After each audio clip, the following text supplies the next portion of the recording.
Господин Андуновски, може ли да објасните зошто се уште има земање на кредити со туѓа лична карта? Зошто тоа не се реши досега низ годиниве? Колку години поминаа? Да.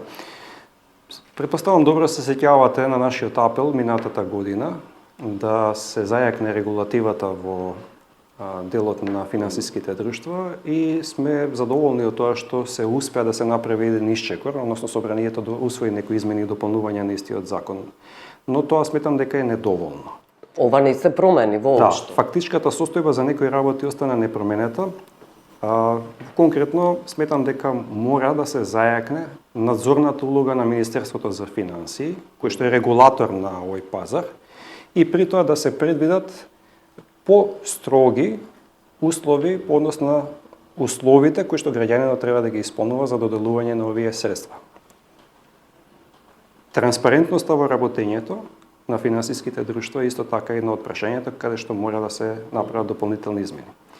Значи, конкретно, во моментов може било кое лице да се потпише на договорот со кој што граѓанинот добива средства, што сметам дека е надвор од било која правна логика, затоа што во тој случај тука настануваат и злоупотребите. Во светска логика правна можеме да кажеме. Во севкупна. Да. Значи во севкупна, замислете друго лице да се потпише во ваше име и да преземе обврски кои што потоа ќе бидат на ваш товар. Да. Исто така, се уште останува спорно, дискутабилно тоа што исплатата на средствата може да заврши на сметка на трето лице, кое што воопшто во ниту еден момент не е идентификувано од страна на финансиските друштва, значи не фигурира. Овие две работи мора подитно да бидат вклучени во Законот за финансиските друштва. Зошто го велам ова? Затоа што и ден денеска ние добиваме представки каде што граѓаните се жалат на злоупотребени лични податоци или пак каде што друго лице се потпишало во нивно име за нивна сметка, или пак каде што средствата били исплатени на трето лице, кое што воопшто најчесто граѓаните не го познаваат кој е тоа лице. Дополнително сметам дека подитно треба да се извршат измени на Законот за финансиски друштва и тука клучна улога ќе треба да има пазарната инспекција, она кој што ги доведува во заблуда граѓаните. Например, колку земаш, толку враќаш. Во ниту еден случај до сега кој што сме го елаборирали или разработувале, не се случило да граѓанинот колку земе, толку врати. Тоа ги доведува во заблуда граѓаните. Практично станува збор за пазарна манипулација која што е недозволива. Знаете дека такво нешто не може да се сретне во ниту еден сектор од економијата. Исто така, зошто не ги тужат тогаш граѓаните за ова, токму за ова за кое говорите? Тоа е лична одлука. Граѓанинот како ќе ја води понатаму постапката. Но може да тужи. Да, теоретски може да ги преземе сите действија за да се заштити себе си.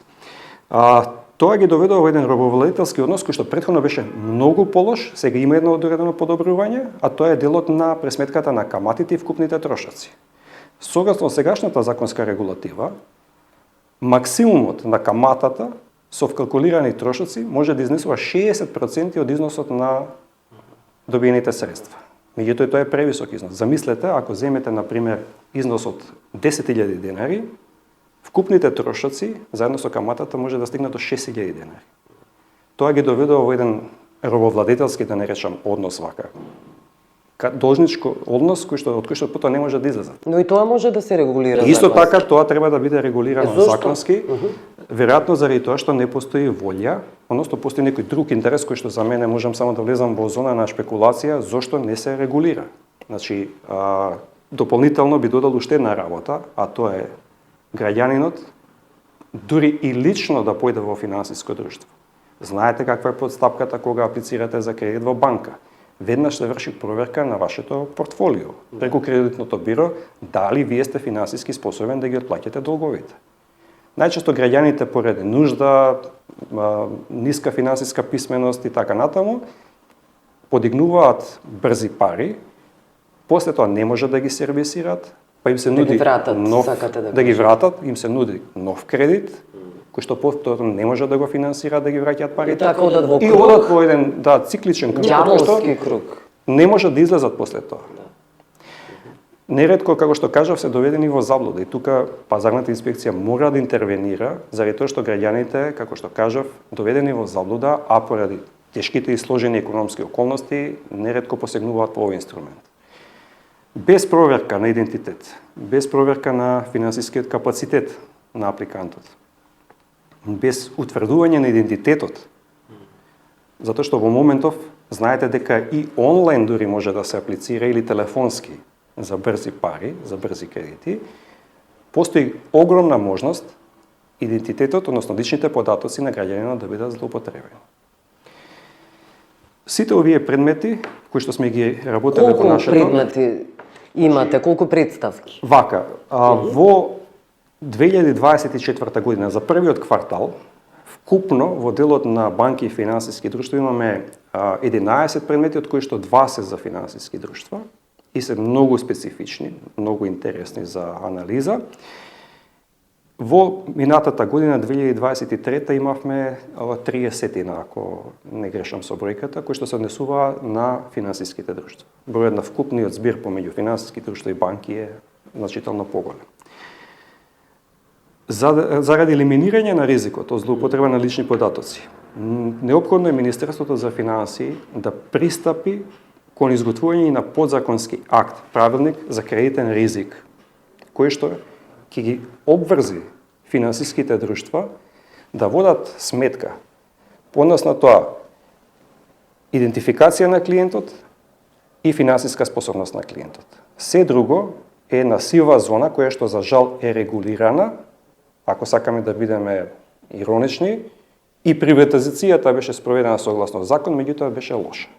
Така и во овој случај, доделувањето на брзи пари е законски регулирано, меѓутоа праксата е многу лоша. Имате ли објаснување зошто и Министерството за финансии одбива да донесе ваков подзаконски акт и конечно и собранието?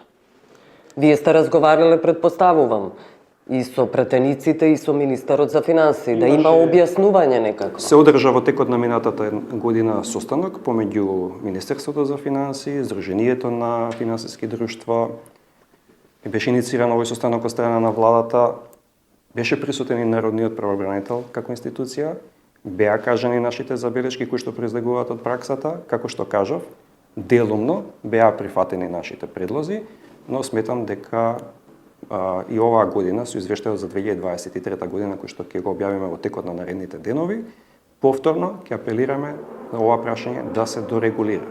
Зошто? Затоа што во крајна сметка граѓаните се тие кои што имаат преголема штета од ваквата состојба. Но веројатно, да дадам уште попрецизен одговор на вашето прашање, не постои конкретна волја на политичко ниво ова прашање да се регулира. Зошто? Не би можел да одговорам во име на политичарите. Да. Добро, јас пратив прашање и побарав одговор од министерот за финансии Фатмир Бесими токму на оваа тема. Очекувам дека ќе одговорат до крајот на оваа недела кога се монтира и се прикажува емисијата. Вие барате и едукација на финансиски друштва, односно на вработените во финансиските друштва, да не може лесно да ги даваат тие кредити. Да, значи особено потребно да се направи едукација на вработените во финансиските друштва во делот на идентификување на барателите на овие средства, затоа што при онлайн аплицирањето, например, тука веројатноста за злоупотреби е навистина голема. Меѓутоа, кога станува збор за аплицирање со физичко присуство, нужно неопходно е да се идентификува лицето со важечки документ, затоа што нели доколку забележите дека лицето кое што поднесува барање не е она со кое што се идентификува, веднаш имате можност да интервенирате, односно да реагирате и при тоа средствата да не бидат доделени. Но сметам дека е неопходно и тука и државата малце потврла, не малку повеќе потврла, тоа е во делот на финансиска едукација на граѓаните. Затоа што знаете дека има една изрека која што ја користат американците, there is no free lunch. Не постои бесплатен оброк.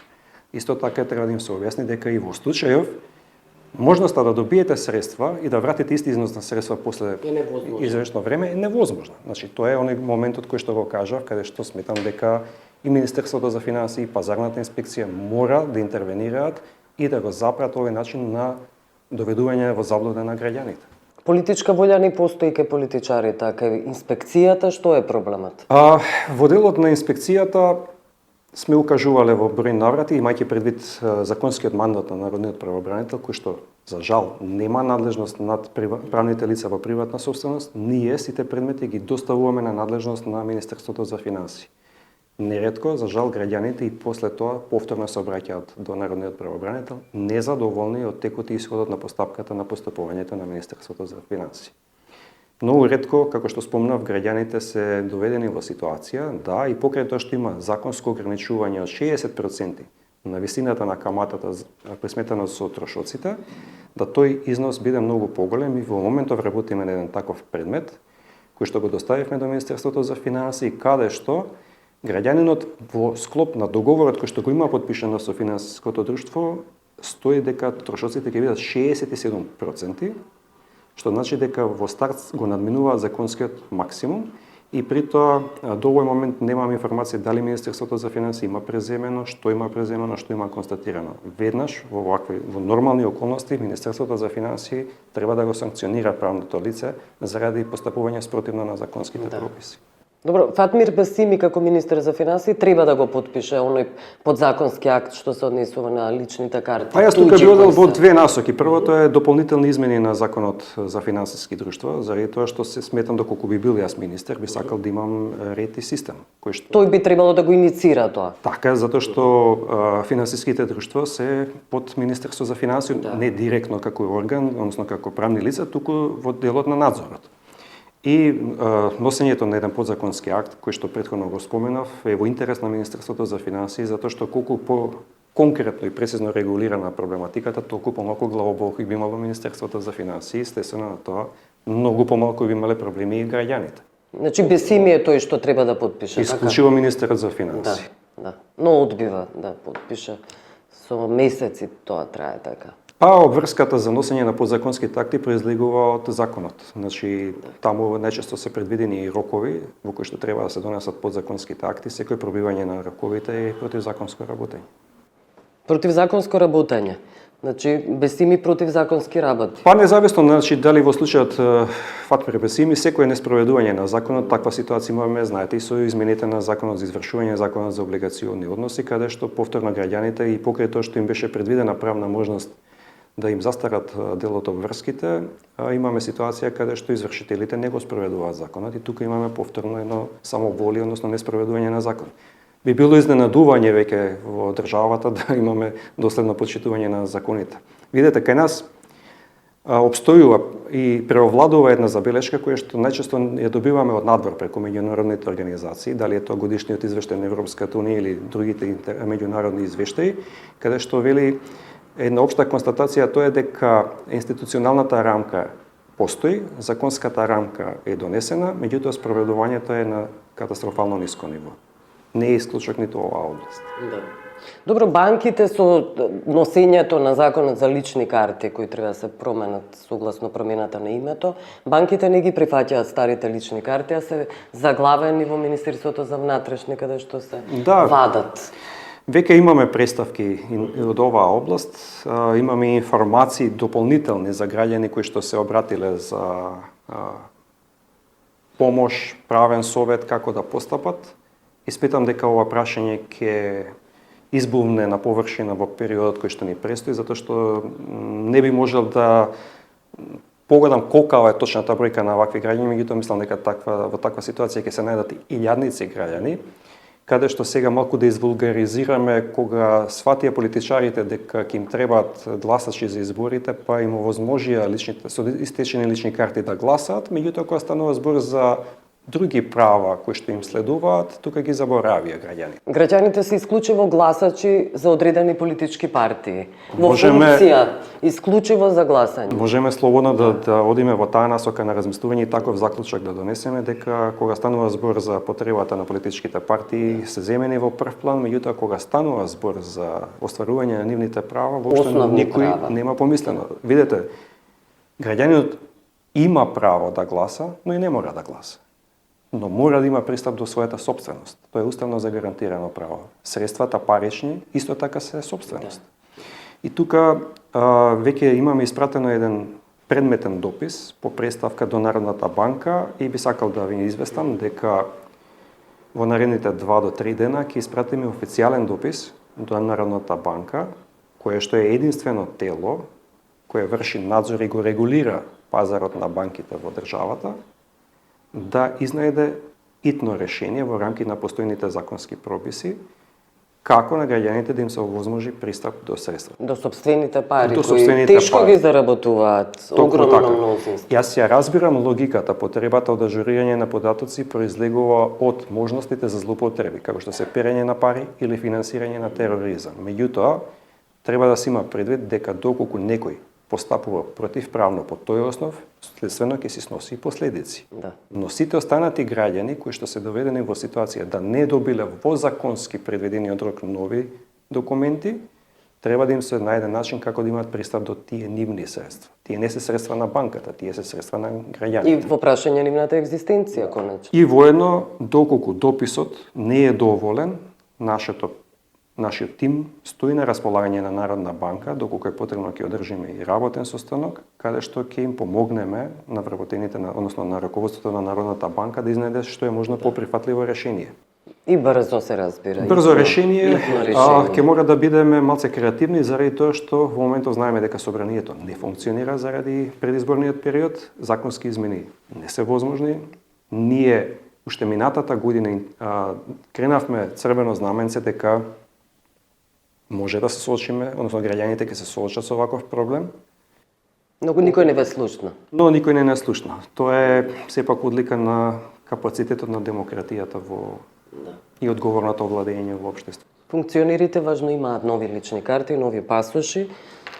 Немаат Претпоставувам дека негативни имаат, проблеми. јас не спаѓам во таа категорија, немам нова лична карта се уште, така да претпоставам дека наскоро и ќе се соочам со овој конкретен проблем. Истиот проблем. Но што станува збор за кога станува збор за социјалната помош? Да.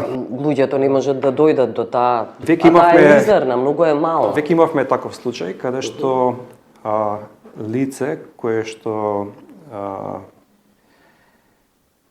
немаше пристап до средствата за социјална помош, посебна категорија стануваше збор на лице, каде што заради немањето на нов документ беше невозможено да има пристап до овие средства. За среќа успеавме, како народен правобранител, во соработка со службите на Министерството за внатрешни работи, да помогнеме тој документ побрзо да биде добиен, за да може да ги остварува своите права. И знаете, претпоставам меѓутоа и да повториме за јавноста, оние граѓани кои што имаат аплицирано за нови документи, без оглед дали станува збор за пасош, лична карта, а изминат законскиот рок од 15 дена за добивање на документите, можат слободно да се обратат кај Народниот правобранител. Нашата служба најмалку еднаш неделно оди во службените простории на Министерството за внатрешни работи и помага во делот на побрзо изготвување на документите. Секако, за да нема можни злоупотреби, станува збор за конкретни случаи каде што граѓани кои што веќе имаат закажани здравствени прегледи или интервенции, службени патувања од областа на спортот, културата и така натаму. Имаме одлична соработка, морам да кажам, со вработените во таа служба при Министерството за внатрешни работи и го успеваме да им помогнеме на граѓаните со 100% до сега соработка во делот на добивање на документите. Преостанува врската лична на граѓанинот да си го подигне документот, затоа што сепак мора да се идентификува и да остави биометриски податок. Да. Добро, јас благодарам за овој разговор. Благодарам и на вас.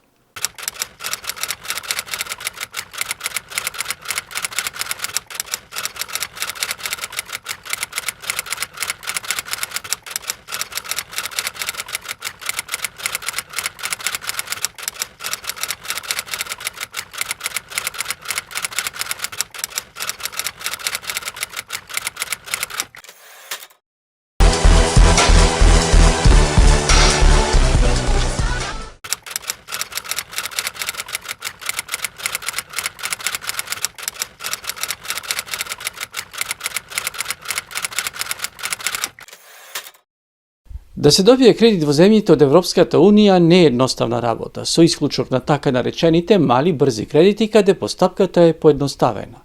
За да добиете личен заем, потребно е да доставите одреден број на документи и придружни документи на вашата кредитна институција, за да може таа да го процени ризикот што го презема, но и да провери дали вашиот капацитет за отплата на кредитот е доволен. Затоа овој чекор е во ваш собствен интерес.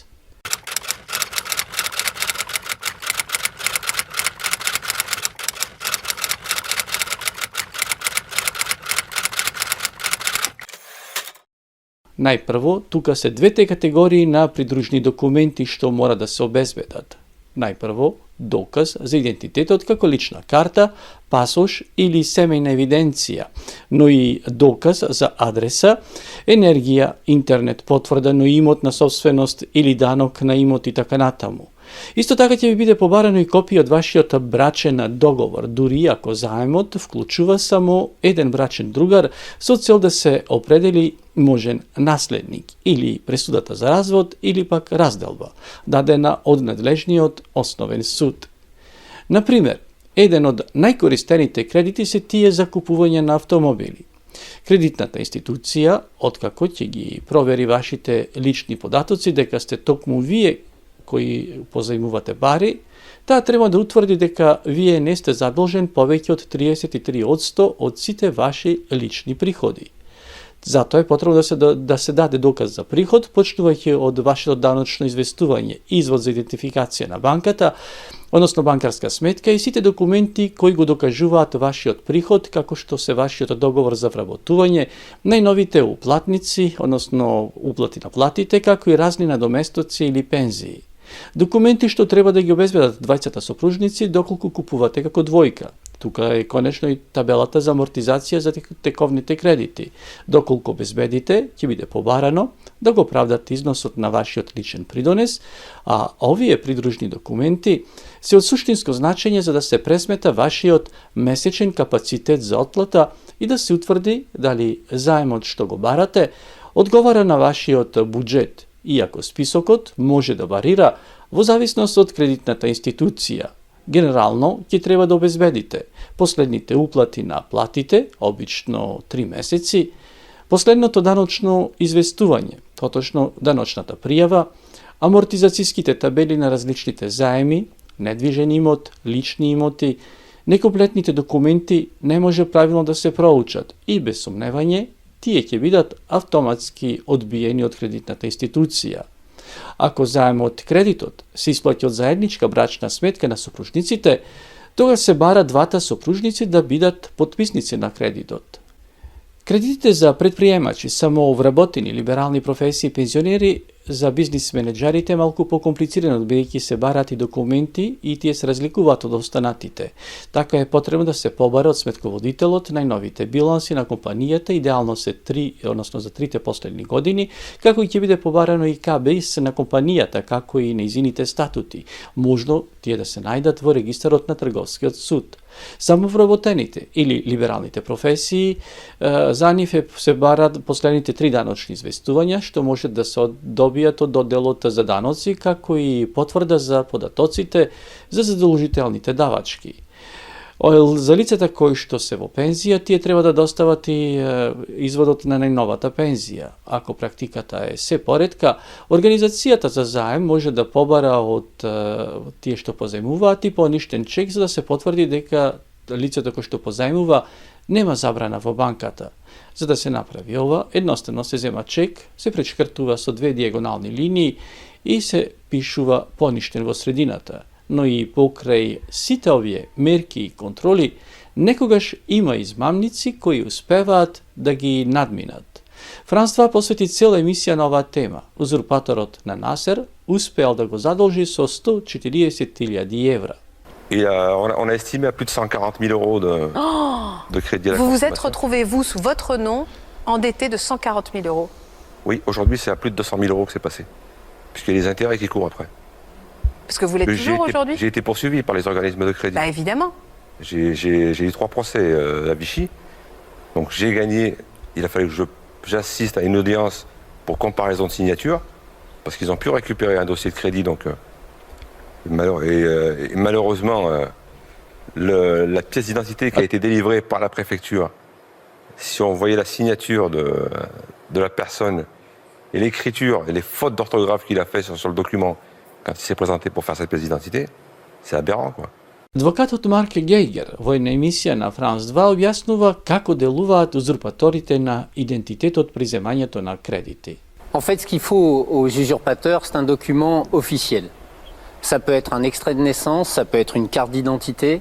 N'importe quel document qui justifie de votre identité va leur permettre, parce qu'on est dans une société où il faut aller toujours très vite et encore plus vite, finalement aujourd'hui sans aucun contact visuel avec qui que ce soit, vous ouvrez un compte en banque, vous contractez un crédit, vous achetez sur Internet ce que vous voulez. À partir du moment où vous avez une identité, vous pouvez recréer en quelque sorte un alias, c'est-à-dire une personne. Un avatar. Voilà, un avatar, absolument, Ouais, c'est ça, plus ouais, exactement. C'est ça. Un avatar avec la photo qui correspond à l'usurpateur, mais avec l'intégralité de vos documents d'identité et tous les renseignements qui y figurent. Последнава година банките станаа многу построги при утврдувањето на условите за кредити и проверката на идентитетот.